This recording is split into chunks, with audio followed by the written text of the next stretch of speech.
Unraveling Run-on Sentences. Let's edit. Hello learners. Today, we're diving deep into the world of sentence structure.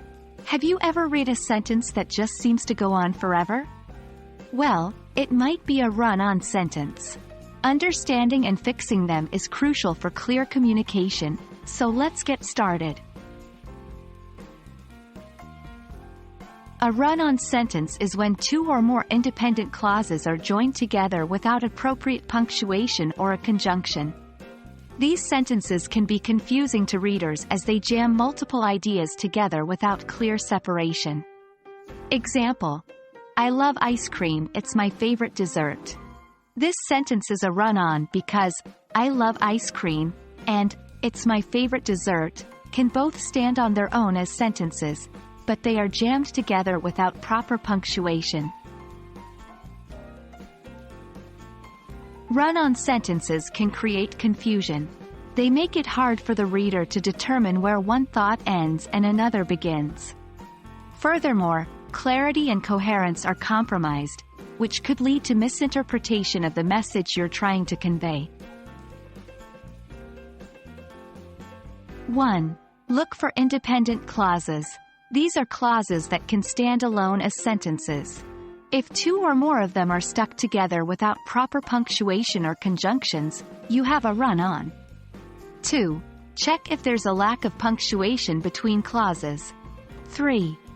Notice if there's an absence of conjunctions like and, but, or so, etc. between independent clauses. There are a few ways to correct run-on sentences. 1. Use a period to separate the independent clauses into two sentences. 2. I love ice cream.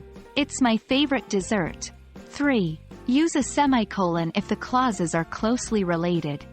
4. I love ice cream. It's my favorite dessert. 5. Use a conjunction with a comma. 6. I love ice cream, and it's my favorite dessert. 7. Use a subordinating conjunction to make one clause dependent. 8. Because I love ice cream, it's my favorite dessert. Experiment with different methods to see which one suits your sentence best. And there we have it. Run-on sentences might seem tricky at first, but with practice and a keen eye, you'll be spotting and fixing them in no time. Remember, clear sentence structure is key to effective communication. Happy editing, and see you in the next lesson.